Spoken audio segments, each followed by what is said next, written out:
दुर्दशा में जी रहे।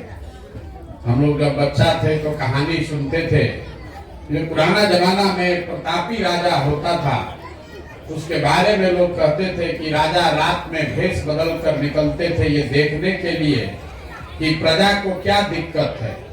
अब आजकल जिसको हम आप राजा बनाते हैं वोट देके, रात का बात तो छोड़िए, एक बार वोट लेकर गया तो 5 वर्ष तक आपका सुध लेने नहीं है। कहीं गलती से आ भी गया तो बड़ा नेता का बात तो छोड़ दीजिए, जो छोटा नेता है वो भी 4-5 गो गनमैन लेके चलता है, इतना सिपाही, इतना व्यवस्था है कि सामान्य आदमी को तो उससे भेटे नहीं। इसीलिए हम ये प्रयास कर रहे हैं कि जाकर कम से कम गांव-गांव देखें कि बिहार के लोगों की ये दुर्दशा क्यों है। दुर्दशा इसलिए नहीं है कि लोग बताता है कि यहाँ पर बहुत जातिवाद है। ये जो लोग के दिमाग में ये बात है, आपको मैं ये स्पष्ट बताना चाहता हूँ, देश भर में हमने काम किया है। देश का कोई हिस्सा ऐसा नहीं है जहाँ जाति नहीं है, कोई हिस्सा ऐसा नहीं है जहाँ राजनीति में जाति का उपयोग नहीं होता है। ये आपका भ्रम है कि खाली बिहार में जाति है इसलिए हम लोग पिछड़े हैं। भैया तमिलनाडु में भी इतना ही जाति है, गुजरात में भी इतना ही जाति है, आंध्र प्रदेश महाराष्ट्र में जब चुनाव होता है वहां पर भी जाति का इतना ही ध्यान रखा जाता है। जाति वो कारण नहीं हो सकता है। दूसरा लोग बताता है बड़ा भ्रष्टाचार है, तो बिहार में जितना भ्रष्टाचार है दूसरे राज्य में नेता सब हरिश्चंद्र नहीं है, वहां पर भी बहुत भ्रष्टाचार। सब लोग एक के साथ आजाद हुए। जब देश आजाद हुआ तो तमिलनाडु और बिहार 10 वर्ष तक 1950 से लेकर 1960 तक बराबर का राज्य था। आज तमिलनाडु बिहार से 6 गुना बड़ा राज्य है और उसको मोदी जी ने नहीं बनाया। आज तक वहां मोदी जी का सरकार, भाजपा का सरकार तमिलनाडु में नहीं आया। पिछला 40-45 वर्ष से वहां कांग्रेस का भी शासन नहीं है। तमिलनाडु को तमिलनाडु के लोगों ने बनाया। जब तक आप वो नहीं सचेत होइएगा, बिहार में हम लोग सोच रहे हैं कोई गुजरात से आके हमको सुधार दे, कोई पंजाब से आकर सुधार दे, नहीं होने वाला।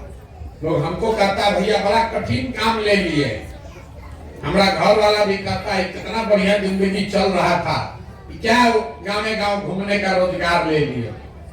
हमको मालूम है कि ये कठिन काम है, लेकिन ये कठिन है इसीलिए हमको करना है, कोई दूसरा नहीं करेगा, इसलिए हमको करना है।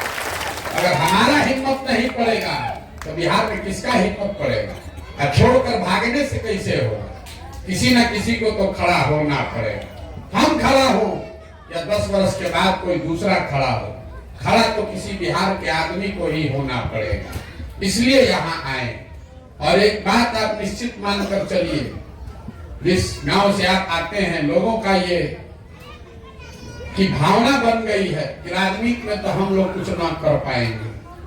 मेरे भाई, आप जैसे लोगों के लिए ही ग्रीस में एक बहुत बड़े दार्शनिक हुए जिनका नाम है प्लेटो, आपने सुना होगा आप में से कुछ लोगों ने। उन्होंने बताया आज से सैकड़ों साल पहले जो उस आदमी ने बात कही वो बिहार पर लागू होती है। जिस समाज में पढ़ा लिखा समझदार व्यक्ति राजनीति से किनारा कर ले, उस समाज को इस बात के लिए तैयार रहना चाहिए कि कोई ना कोई मूर्ख आदमी राजा बनकर उन पर शासन करेगा। तो बिहार में जितना पढ़ा लिखा समझदार आदमी है वो राजनीति छोड़कर भाग लिया, और जितना मूर्ख लंपट बदमाश है वही नेता बन गया। और फिर यहाँ पर हम बैठ के अपना खेत में दलान में बतिया रहे कि बिहार सुधरेगा, सुधरिए नहीं रहा। मेरे भाई, अगर प्रशांत किशोर नहीं खड़े हो रहे हैं तो 9वां पास तेजस्वी यादव अगर मुख्यमंत्री हो जाता है तो गलती तेजस्वी यादव की नहीं है, हमारी ही है, हमारे जैसों की है। जब पढ़े लिखे आदमी यहाँ आएगा ही नहीं तो 9वां पास ही बनेगा, उसकी क्या गलती है। तो ये आपकी जिम्मेवारी है। जो आप लोग पढ़े लिखे लोग हैं, आपके गांव में हम आ रहे हैं, बहुत गांव में इस एरिया में हमको लगता है कि शायद यही गांव दिखा जहां सब पक्का का घर है। आप लोग पढ़े लिखे समाज के लोग हैं। कई बार आपको ये भ्रम होता है कि हम तो ठीक हैं, हमारा लड़का पढ़ लिख के बंगलोर चला गया, किसी का लड़का IAS बन गया, कहीं नौकरी इंजीनियर डॉक्टर हो गया। ये भ्रम मत पालिए। गरीब का लड़का तो मजदूरी करने गया है, आपका लड़का जो गया अब कभी उसको वापस नहीं आना है। मेरा लड़का अब कभी बिहार वापस लौट कर नहीं आएगा। तो गरीब का जो लड़का हो तो बुढ़ा रहा है तो फिर भी आ रहा है, मजदूरी खत्म हुआ, बाप माँ बाप के यहाँ बाल बच्चा के साथ रहने आ रहा है। जो पढ़े लिखे घरों की हालत है, जिनके बच्चे पढ़ लिख गए, अब आप सोच रहे हमारे बाबूजी भी 16 को रूम का घर बनवाए थे, वहां दिया बत्ती जलाने वाला भी कोई नहीं बचा है। इसलिए आपकी जिम्मेवारी समाज में ज्यादा है। अगर नाव डूबेगा तो उसमें अगड़ा पिछड़ा गरीब अमीर सब डूबेगा। ये मत समझिए कि खाली गरीब मर रहा है। जो पैसे वाले हैं, जो पढ़े लिखे लोग हैं, आपका भी भविष्य अंधकार में हो जाएगा। कोई नहीं आपका बाल बच्चा देखने आपको आएगा। हमारे पास कितनों साधन है, हमारा लड़का थोड़े बिहार में आएगा, कभी नहीं आएगा। दिल्ली बैठे बैठे सब बेच देगा। अगर लायक है तब भी, ना लायक है तब भी। इसलिए अगर आप लोग ये सोचते हैं कि भैया हम तो किनारे ही अच्छे हैं, ये ठीक बात नहीं है। इसमें अपने बच्चों को जोड़िए। भागने से बचने वाला नहीं है। अगर आपके बाप दादा भागे होते तो आज आप यहाँ के बड़े आदमी नहीं होते। इसलिए बड़े आदमी होने के नाते आपकी जिम्मेवारी है। और हम लोग अपने हिंदू धर्म में कहते हैं कि माँ बाप का किया हुआ उसके बच्चे के सामने आता है। हम ही सबसे होशियार नहीं हैं, बिहार के एक साधारण गांव के स्कूल से पढ़े हैं, लेकिन हमारे माँ बाप का किया हुआ हमको आज अच्छा मिल रहा है। तो हमारी जिम्मेवारी है कि हम भी कुछ अच्छा करें, ताकि हमारे आने वाले पीढ़ी भी आपके बच्चों के लिए भी अच्छा हो। छोड़कर भागिए मत। बिल्कुल इसको किया जा सकता है, बिल्कुल किया जा सकता है। कोई ऐसा दुनिया में काम नहीं है जिसको ईमानदारी से प्रयास करने पर न किया जा सके। और इस सीख को लेकर आए हैं और इसको किए बगैर मानेंगे नहीं। जब आप लोगों को थोड़ा बहुत भ्रम हो रहा है, अरे भैया ये तो कुछ कर नहीं पाएंगे, मोदी जी का झंडा लेकर चला जाए, आपको बता रहे हम उनमें से नहीं है जो बूझ के बचता है। जो भोजपुरी में कहावत सुने होंगे आप लोग, भोजपुरी यहाँ ज्यादा लोगों को नहीं आता है, बूझ के बजना और बच के बूझना। तो हम पहला कैटेगरी वाले, हम बूझ के बचने वाले लोग हैं। समझ बूझ के आए हैं कि ये कठिन काम है, इसको करने में कितना पसीना बहाना पड़ेगा, कितना संसाधन लगाना पड़ेगा, कितनी व्यवस्था बनानी पड़ेगी। लेकिन एक बार अगर संकल्प लेकर आ गए तो लिख के ले लीजिए, 5 बरस लगे 10 बरस लगे, छोड़ेंगे नहीं, सुधारे बगैर छोड़ेंगे नहीं, किसी भी हालत में नहीं छोड़ेंगे, जितना भी समय लग जाए। ये आपके हमारे पूर्वजों ने सिखाया है। लोग 100 बरस तपस्या करके वो हथियार हासिल किए जिससे लड़ाई लड़ी जा सकती। यहाँ तो 2-3 बरस का बात है, काहे घबरा रहा? हमसे ज्यादा लोग घबरा रहे। अरे भैया 2 बरस हो गया, कितना दिन पैदल चलिएगा?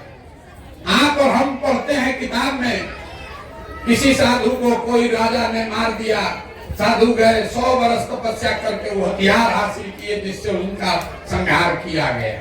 तो अगर रास्ता निकालना है उसके लिए तपस्या की जरूरत है तो तपस्या करनी पड़ेगी, सबको लगना पड़ेगा, नहीं तो होगा नहीं। और हम लोग के बच्चों का भविष्य बंगलोर और गुजरात में सुरक्षित नहीं है। अगर जड़ ही नहीं बचेगा तो भूमि पर पेड़ पर फल का कोई फायदा नहीं है। हम अमेरिका में रहे 10 बरस, देश विदेश सब रह कर देखे। अमेरिका में जाकर आप 10-20 करोड़ 50-100-200 करोड़ रुपया कमा लीजिएगा, कोई पूछने वाला नहीं। अपने गांव में जड़ बचा रहना चाहिए। अपने बच्चों को भी और अपने भी, सिर्फ अपना मत सोचिए मैं ठीक हूँ, मेरा लड़का बंगलोर चला गया, हमको क्या जरूरत है। मेरे भाई, समाज जब बिगड़ेगा पूरा बिहार डूबेगा, तो आप और हम सब डूबेंगे। इसीलिए ये प्रयास कर रहे हैं। आज आपके गांव में शादी होती है, आप लोग जाइए, आशीर्वाद दीजिए, घबराइए नहीं। आज जिसका माला आप लोग जपे जा रहे हैं, मोदी मोदी मोदी, हमको रास्ता में लोग मिलता है, कहता है भैया मोदी से देश का कल्याण होगा। तो जितने आप लोग मोदी के भक्त लोग हैं, आपको याद दिलाना चाहते हैं, 2012 के 11-12 में आप मोदी का नाम नहीं जानते। आप में से ज्यादातर आदमी सुशील मोदी को जानता था। नरेंद्र मोदी को जानने वाले लोग बिहार में बहुत कम थे। जिस मोदी का माला आप जप रहे हैं, जो नारा सुना आपने, हर हर मोदी घर घर मोदी, वो नारा भी आपके इसी लड़के ने लिखा है जो आज तक लोग जप रहे हैं। आप भरोसा रखिए, आप लोग आशीर्वाद दीजिए, बिहार में लोग खड़े होंगे तो पूरे देश का राजनीति का निडिल घुमाकर आपको दिखाएंगे। जब तक यहीं से शासन चला है, यहीं से शासन चलेगा। अपने बच्चों को गुजरात का झोला ढोने वाला मत बनाइए। अभी वोट है, जिसको जाके देना है दीजिए, लेकिन आप अपने में वो शक्ति विद्वता पैदा कीजिए, अपने बच्चों को तैयार कीजिए। छोड़कर मैदान छोड़कर भागने वाले का कुछ नहीं होने वाला। और कोई आपसे हमसे ज्यादा होशियार नहीं है। गुजरात में जाकर लड़के नौकरी कर रहे हैं, लोग इसी में खुश हैं। गुजरात में बुलेट ट्रेन चल रहा है, उसका किस्सा लोग सुनाकर अपना सीना ठोक रहा है। बिहार में मेरे भाई बुलेट ट्रेन बनाने का खर्चा है 1 लाख करोड़ रुपया।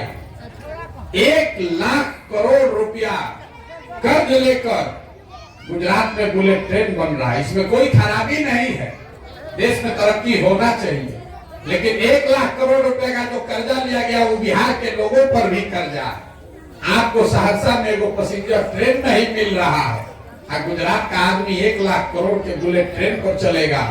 मोदी जी वही हैं। मोदी जी गुजरात के भी प्रधानमंत्री, मोदी जी बिहार के भी प्रधानमंत्री। दो दोस्त मोदी का नहीं है। गुजरात में हमने 3 वर्ष काम किया है मोदी के साथ। गुजरात में ऐसे सभा में जाइएगा, मोदी जी जाएंगे तो लोग कहते हैं सर ये सड़क बनना चाहिए, ये मार्केट बनना चाहिए। हम लोग का केला का यहाँ से सामान ढोने में 3 घंटा के बजाय 2 घंटा लगना चाहिए। ये हम लोग का फैक्ट्री में रॉ मटेरियल चाहिए। बिहार में आदमी करता है, मोदी जी हम लोग को कुछ नहीं चाहिए। अरे आप राम मंदिर बनाइए दिए, 5 किलो अनाज का व्यवस्था करिए दिए हैं, हम लोग मोदी मोदी जपिए रहे। मोदी वही हैं।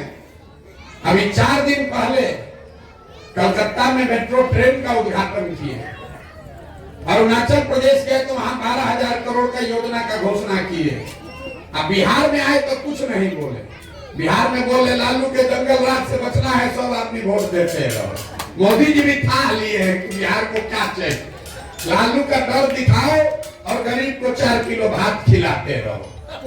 सब आदमी बोरा में भर के वोट देते रहो। कोई नहीं पूछ रहा है। मोदी भी आपको नहीं कह रहे हैं कि बिहार में फैक्ट्री चाहिए। आपने हमने कई लोगों ने कांग्रेस को दोष दिया कि कांग्रेस के चक्कर में लालू यादव यहाँ आकर राज किए। मेरे भाई, जो गलती कांग्रेस ने लालू के साथ आगे बढ़ाकर किया, वही गलती तो मोदी जी कर रहे हैं नीतीश के साथ। कभी आप बैठ के सोचे कि लालू जी को क्यों कांग्रेस ने आगे बढ़ाया? कांग्रेस को पता नहीं इतने बड़े बड़े विद्वान है कि बिहार का क्या दशा है। वो इसलिए लालू को आगे बढ़ाया, उनको मालूम है 20-25 को सांसद यहाँ से जीत के जाता रहे, बिहार का आदमी कतल खाना में जाता है तो जाए। सोनिया गांधी ने, कांग्रेस की लीडरशिप ने बिहार में आपके हमारे भविष्य को लालू के हाथ में बेच दिया। वही काम मोदी जी कर रहे हैं। दूसरे राज्य में दूसरे के दल को तोड़ के सरकार बनाता है। अब बिहार में सबसे बड़ा दल है भाजपा, लेकिन सरकार नहीं बनाया, नीतीश कुमार को बनाया जातीय समीकरण बनाने में। क्यों? इसलिए कि 30-35 को सांसद यहाँ से जीत कर जाता रहे। 35 को सांसद जाए, लेकिन बिहार का अगर कत्तलखाना में लड़के जा रहे हैं तो कोई बात नहीं। तो आपके बच्चे गुजरात में भी गाली सुन रहे हैं और आपके बच्चे तेलंगाना में भी गाली सुन रहे हैं। तो जितने लोग कांग्रेस को गाली दे रहे हैं बिहार के बर्बादी के लिए, आप मोदी को उससे छोड़ नहीं सकते, इसलिए उनके विरोध में खड़े हैं। 40 में 39 सांसद हम लोग जिताए हैं। हम लोग को कुत्ता भी नहीं पूछ रहा। गुजरात से 26 MP जीत के गया है मोदी जी का। हर चौथे दिन मोदी जी वहां जाते हैं। बिहार में हम आपको जितने लोग हैं, आप सब मोदी के वोटर हैं, हमको मालूम है। आपको हम बता रहे हैं, एकदम खुला चुनौती देते जा रहे हैं। 10 वर्ष में मोदी जी ने काम किया कि नहीं किया इसको छोड़ दीजिए। बिहार के लिए कुछ किए कि नहीं किए, बहस का मुद्दा नहीं है। मोदी जी ने 10 वर्ष में आपका कोई फायदा किया कि नहीं इसको भी छोड़ दीजिए। देश के लिए आप वो भी छोड़ने को तैयार हैं। 10 वर्ष में मोदी जी ने अगर बिहार के विकास के लिए एक बैठक किया हो, काम नहीं, एक बैठक किया हो, उसका खबर हमको दिखाइए और हम कल से आपके गांव में कह रहे हैं सब समेट के मोदी जी का झंडा लेकर चलेंगे। यह आदमी ने 10 वर्ष में, जिस नेता ने 10 वर्ष में आपके और आपके बच्चों के लिए 1 घंटा का समय नहीं निकाला, उसको हम लोग इसी जातियों में बटे हुए बिहार में जाति धर्म से ऊपर उठकर सबने मोदी को वोट दिया है। आपके हमारे बच्चे मजदूर नहीं बनेंगे तो क्या बनेंगे? कुछ आदमी कहता है हम लोग देश को मजबूत कर रहे हैं। मेरे भाई, जब बिहार भर का आदमी हम पर बेरोजगार हो जाएगा तो देश मजबूत होगा कि देश कमजोर हो जाएगा? देश का प्रति व्यक्ति आय है 1,35,000, बिहार में प्रति व्यक्ति आय है 34,000। अगर बिहार का प्रति व्यक्ति आय बढ़ेगा तो उससे देश मजबूत होगा। तो मोदी के अंधभक्ति करना बंद कीजिए, अपने बच्चों को तैयार कीजिए। बिहार को मोदी नहीं सुधारेंगे, बिहार को बिहार के लड़के सुधारेंगे। अगर आप नहीं करिएगा तो गुजरात का ढोला ढोते ढोते जिंदगी बीत जाएगा। इसीलिए संकल्प लेके चल रहे हैं, ये प्रयास कर रहे हैं। लंबा है लेकिन किया जा सकता है, घबराइए नहीं। 2 वर्ष में आपको इसका परिणाम भी दिखेगा। आप आए हैं, इसके लिए बहुत बहुत धन्यवाद।